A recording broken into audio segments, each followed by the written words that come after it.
the auto shop, one of the newest and best business for solo players. What's going on, guys? In this video I'm gonna show you guys everything you need to know about the auto shop and a complete breakdown of how much money you can make from the auto shop. Alright, but let's get straight into it.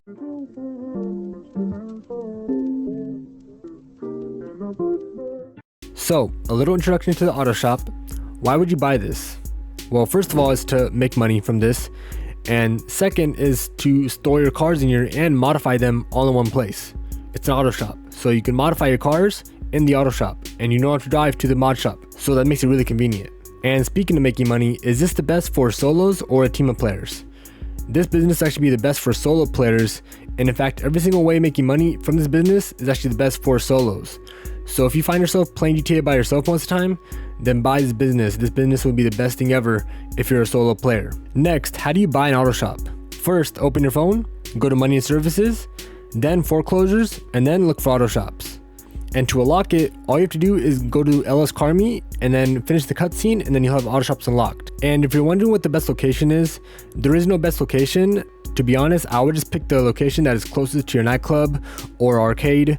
And for me personally, I just picked the one that's closest to my nightclub just because I can get out my auto shop and sell my nightclub. So that makes it really easy for me. So just pick whatever's closest to the rest of your businesses. For this next segment, we're going to talk about what upgrades are worth it for your auto shop. And to start off, you will need your personal quarters, just so you can spawn there and get straight to business. And we do have staff and car lift, but I will explain why you don't need that one and it won't be worth it for yourself. And everything else is purely cosmetic. So for staff, the staff won't be worth it because you won't make that much money back after purchasing that upgrade.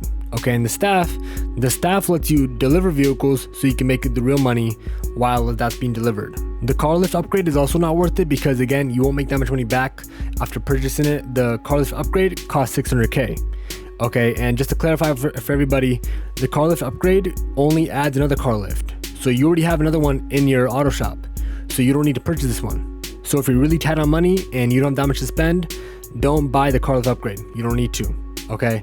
And I will go more in depth about the staff upgrade and car lift upgrade so you guys know exactly how much you're making in profit later in this video, all right? Now that you have your auto shop, you'll notice that you get a 10-car garage, free of charge. And this one right here actually looks way better than all the other garages because all the other garages, they're all like one color, all white or all black with like no design. This one right here in the auto shop actually has a design on them and they look really nice too. And another cool feature about the auto shop is that you get to upgrade your vehicles in the auto shop. You don't have to leave it. Just get in your car and then click the button prompt to modify any vehicle that you own in the auto shop. And the best part about this is that any vehicle that you modify in the auto shop, you get to modify it at a discount. That's a 5% discount. So using your auto shop to modify your cars instead of the mod shop is way better. And lastly, you can get free snacks in your auto shop, so you save a little bit of money. This next segment is all about the car lift and how it works and a complete breakdown of how much money you can make from it. Okay, so the car lift is basically an oversimplified version of the vehicle warehouse, but a lot less profitable. So the way it works is one car spawns in ready to modify only 16 minutes after you join a session. So Rockstar does this because it prevents you from making a lot of money. So a car spawns in 16 minutes after you load into a session. And then Sasanto would text you saying that there's a car ready to modify. And then once you get that text, go to your auto shop and then modify the car exactly how it says.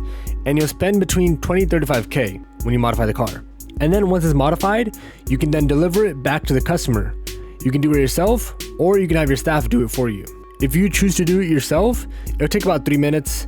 But if you have your staff do it, chances are they might crash it, so you lose a little bit of money from it. So here's a breakdown of how much money you can make from modifying your cars, which is the car lift upgrade. So if you deliver it yourself, you'll spend about 20 to 35k modifying a car. And when you deliver it, you'll make up to 60k. And so your profit will be about 25 to 40k. But if you have your staff deliver it, you'll spend about 20 to 35k. And then when they deliver the car, you'll make around 45k because they'll most likely crash it. So your profit will only be 10 to 25k. And remember, with the car lift upgrade, you're adding another car lift, so you're modifying 2 cars. So with this, you should multiply your profit by 2. If you multiply that by 2, your profit will be 50k to 80k. And then if you have your staff deliver your cars for you, 2 cars will give you a profit of anywhere between 20k to 50k. So really, you make a lot more by yourself, and that's why staff is not worth it to modify your cars and deliver your cars. And so really, Only buy the car lift upgrade, guys, if you have the extra money. If you don't have the extra money, do not buy the car lift upgrade, and definitely not the staff either. You're gonna waste a lot of money. Only do it if you had the extra money. Okay, if you don't get it. And staff is almost useless because staff should be upgrading your cars when you're not in the auto shop. Instead, all they do is just deliver your cars. So they're really useless because they should be modifying your cars for you, but they don't. All they do is deliver. So they're basically useless. So in conclusion, yeah, definitely don't get the car lift or the staff upgrade unless you have a lot of money to spare. If you don't, definitely do not. But if you do, then yeah, go ahead. You can make up to 80K yourself or 50K if you have your staff do it for you. But other than that, don't get it and just wait for it until you have enough money. And here's a tip for you guys when you guys are modifying cars. You guys don't need to follow everything that it says when you guys are modifying the cars. Okay, you guys can do it however you guys want to. Because if you guys modify them and make them look better, there's a chance that the customer will like it and the customer will actually pay you a bonus on top of it. Okay, but the chance is not guaranteed though. So if you make the car look uglier than what the customer liked, then the customer will pay you less. And Sasanto will text you saying lay off the mods. So just be careful with that. But my recommendation is, should you or should you not modify more than what you should? Guys, I'll be honest, it really doesn't matter because the amount of time that it takes to modify a car and the amount of money that you make from modifying each car is just not worth it. You make on average 35K per car.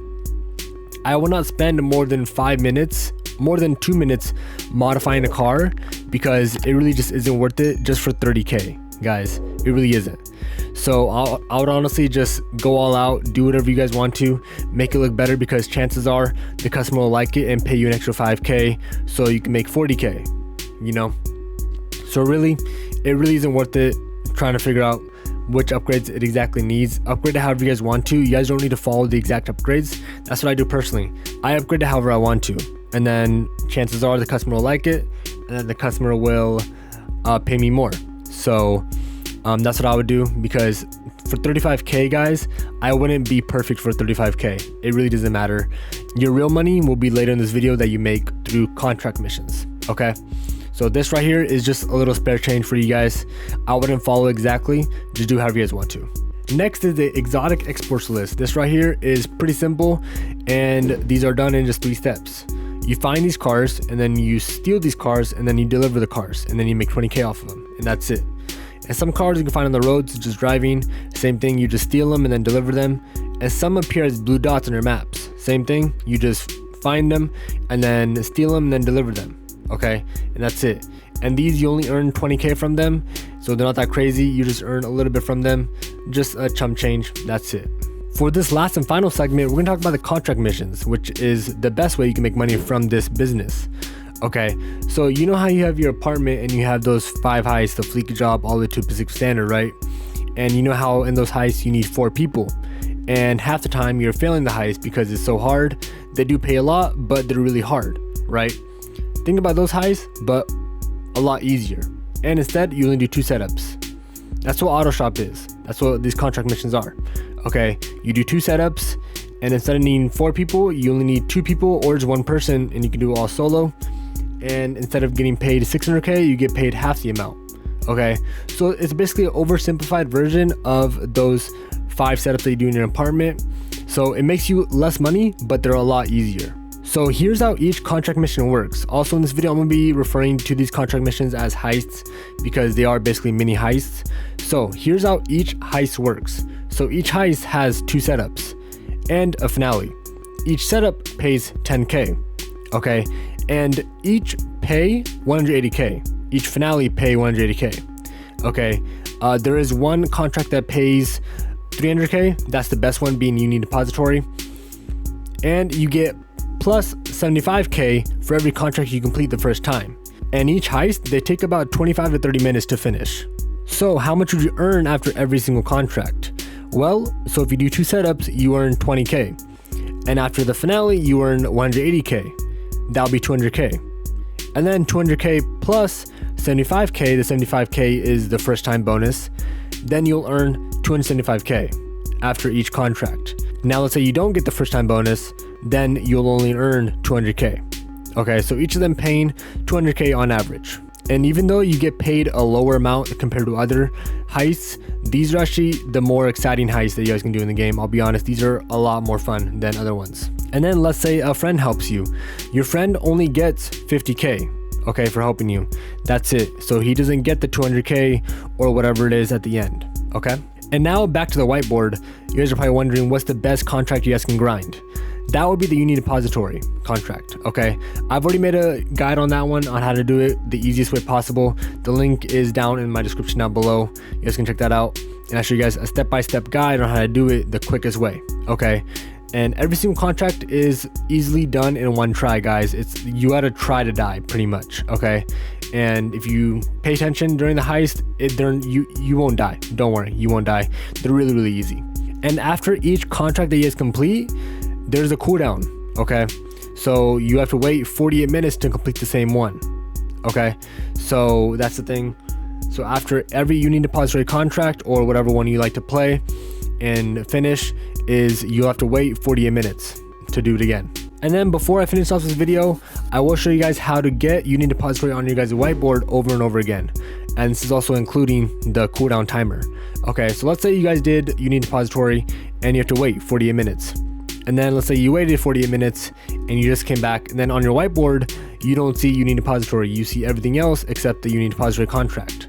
And you want to do Union Depository, right? So how do you do Union Depository and how do you get onto your whiteboard to do it again, to repeat it? Well, what you guys do is this. You select a contract that you guys want to do, select it, and then start it, exit your auto shop, and then call Sesanta, and then cancel it. And then a new refreshed amount of contracts will show on the whiteboard. So it'll be refreshed and 3 new ones will pop up on your whiteboard. And then hopefully you can get Union Depository. If you don't, do the same thing again. Start up a contract, get out of your auto shop, and then call Sesanta, and then walk back in your auto shop, and then check your whiteboard again, and then keep doing that over and over again, and Union Depository will be on there soon enough, within 5 minutes, okay?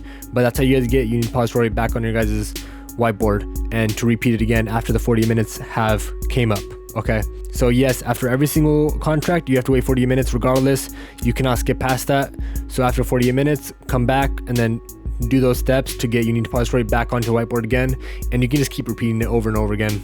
But that is it for this video, guys, and if you guys like this video, please do drop a like and subscribe for more.